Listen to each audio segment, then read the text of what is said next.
Yeah, playing it aggressive as well. Not only controlling high ground, but controlling those eliminations on the mid and low as well. Finishing with double-digit 10 eliminations. So this duo is definitely starting off strong. Yeah, I mean, 11, 10 limbs. If you're going to start a tournament like this, it always fills you with confidence. And it lets you know as a viewer that this team is full of confidence when you are playing so aggressively.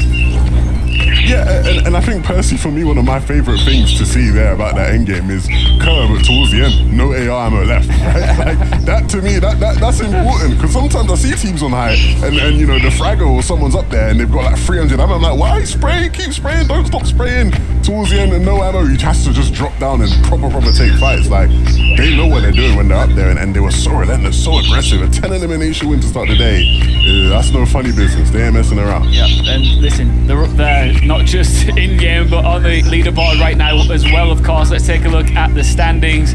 This is early days, of course. You can't really take too much from this at first view to Carter, but look at that. 10 elims, more, of course, than anyone else in the lobby, and 105 points to kick things off. And, you know, beneath them, it's still nice and close when it comes to the points on the board. Yeah, and remember, this is the qualifier, well, the last chance qualifier to the Global Championship, so that top 9 is what we're looking at here. And although first place is all the way up at 105 points, the qualifying range currently for the Global Champs is at 52 points with Moneymaker and his duo partner. Let's take a look at Vortex and Belusi, Levin. I mean, we didn't really highlight them coming in, but they're in a good position here in 8th place. Yeah, I think when you look at overall, even just everyone in that sort of top 10 range, not necessarily the names people are expecting, right, in terms of just like some of the bigger ones and some of the fan favorites, but all phenomenal players, and I think Vortex and Belusi fall into that category. Again, at times in this last major 3, we saw some struggles, but I think here in LastChance Major, clearly in their element, clearly feeling a bit looser in the way they're playing, and that can be what it takes sometimes, right? Maybe the grand finals will be 8 for you, but here in LastChance Major, you find a bit of confidence, a bit of form. Yeah, I mean, it's not like that 12-match format from grand finals. It's 6 matches to be played out today, and we will see who makes it. So starting off strong is important. All right, of course, we hyped up our winners of Game 1 there. Let's look who just fell just beneath them. Of course, Lucia and his duo in 2nd place on 84 points to Carter. Oh yeah, 2nd place, 84. Let's see how they were able to do it. I know we saw them in those last moments of the end game. It was actually Lucia, as you can see here, getting elim after elim, not missing his shots. Pinpoint accuracy, and it's nothing I wouldn't expect from a player like Lucia. Yeah, I think when you see Lush in his element like that, you know, there's not many players that are better when he's fully feeling it, he's fully confident. You know, I'm used to seeing him. It's weird, the sort of dynamic at the end there where obviously he's fragging out on low ground, right? Way back in the day, right, we'd expect to see him where the winners of the game were, right? Up on height, that's the kind of style they'd like to go for at times.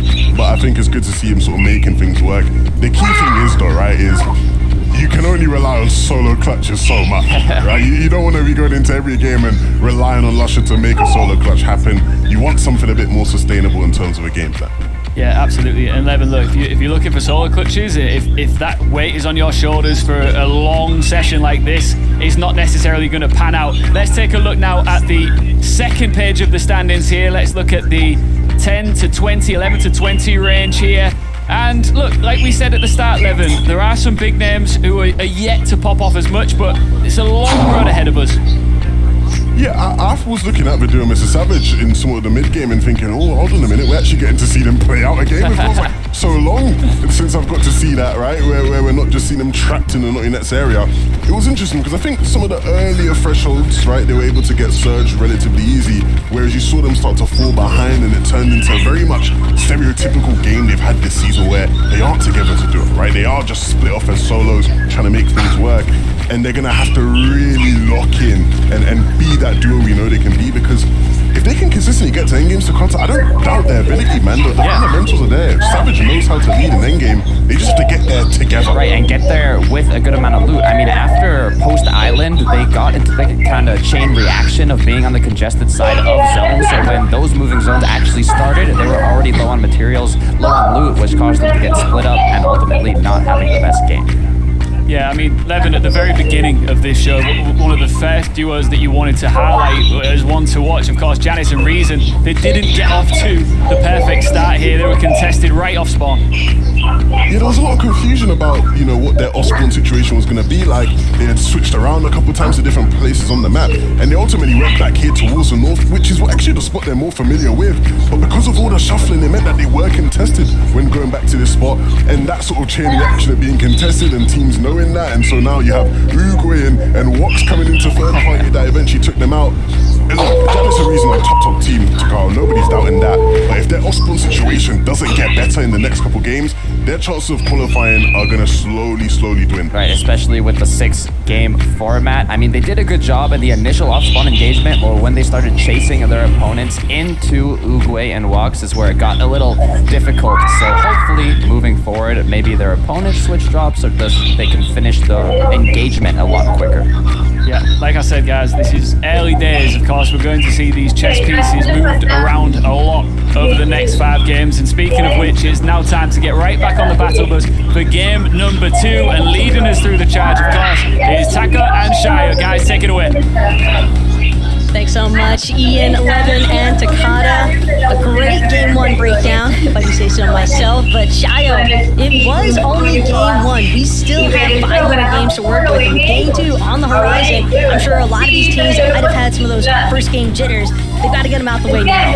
Yeah, absolutely. I mean, Surge, a big issue in that first game for majority of the people in that lobby, and at the same time, the zone kind of unorthodox on how it's played. So if you had a good position earlier on, you got very much so rewarded in that game. And we saw that with FireBro. We saw that towards the end of the game with a lot of those mid-ground teams. Yeah, and I think the main thing as well that really just stuck out for us at least is we saw so many solos running around in those final moving zones. I mean, a big starting point might just be making sure that you're still with your duo by the time it hits endgame, but always easier said than done. Yeah, absolutely. It's all because of, you know, how tough that zone was. This game might be even tougher for a lot of these teams. Let's jump in and see what game 2 has to offer.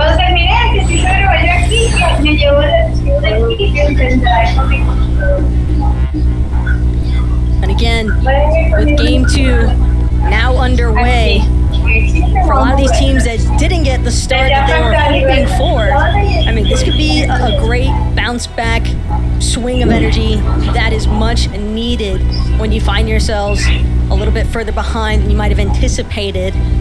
And again, some of the adjustments though that we saw from a couple of our duos, most notably I think Badil and Savage, we saw them at 12th. And again, I think that switch of the drop spot has already seemed to bode pretty well for them. Even though it's relatively early on, you know, not trying to jinx it by any means, but definitely a pretty strong start in comparison to what we saw in finals.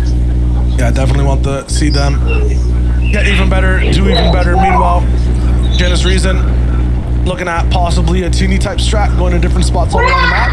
They'll lock in towards more north side situation. No one here right now. Just a flex glide on that upper part of the map. Yeah, Citra all the way to the left now. They're not going to be fighting for that little outpost. Already off the spire and moving. And those are the kind of adjustments that, you know, you could maybe expect to see from a team with as much experience as Giannis and Reason. And I'm glad that Levin even mentioned on the pre-show, we're talking about all that team really needs, just like that huge boon of confidence back in their play, that swagger that we've seen both of these players have in the past. And they definitely still have more than ample potential to bring that right back.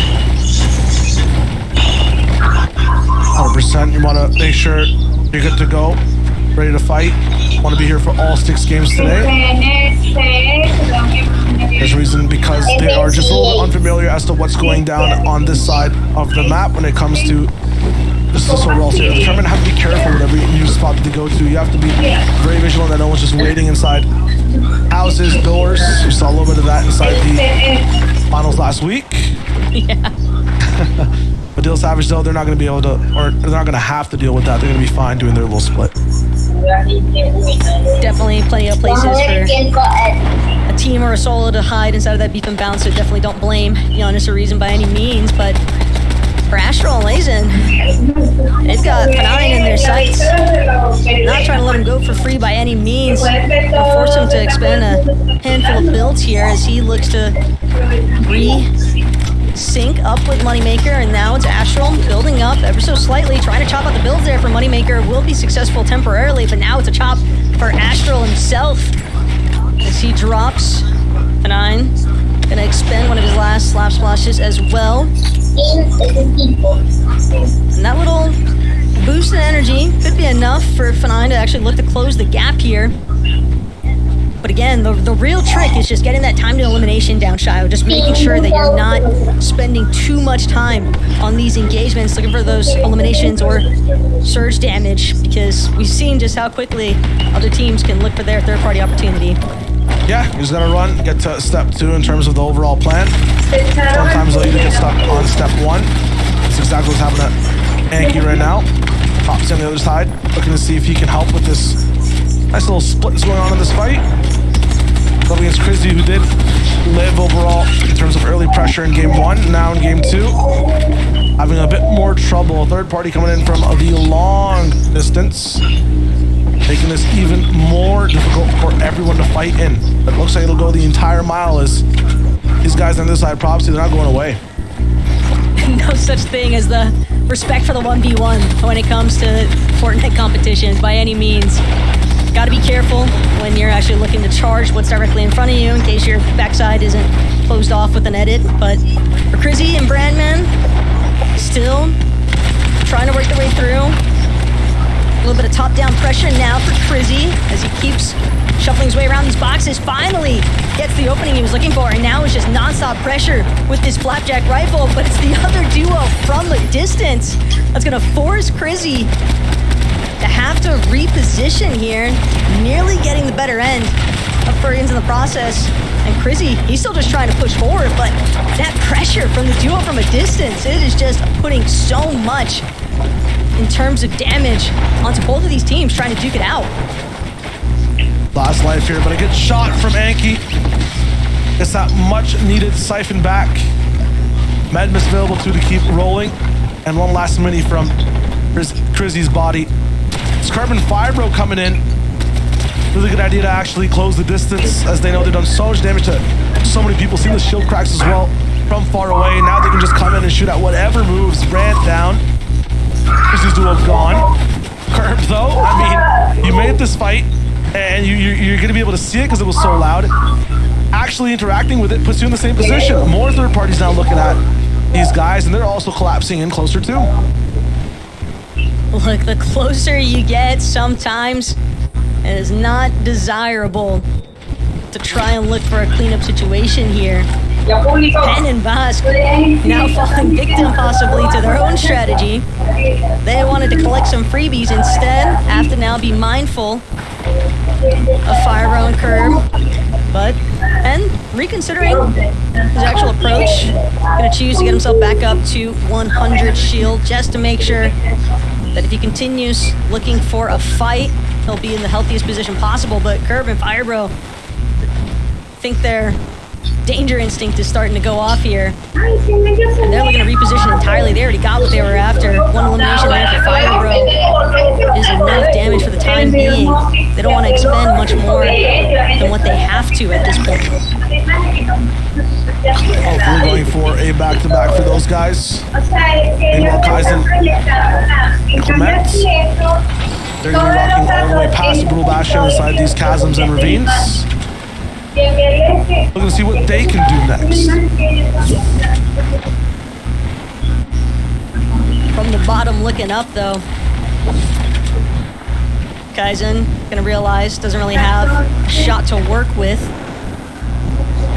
So they're just gonna keep going through northern part of the map, seeing if they can start rotating maybe a little bit more towards that mid-map area.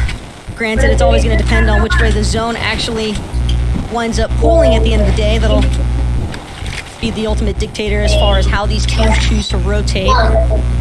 But Vidil and Savage, I mean, sitting at a pretty good spot right now in terms of their damage threshold. Vidil still on the hunt as well for whatever other tags he can look to collect from his mini Sky Beast. all about landing good shots. Really important in box fights too is Hype and Cringe up together right now. Need to keep winning more fights to stay ahead of Surge, to be on a good game plan for their overall game.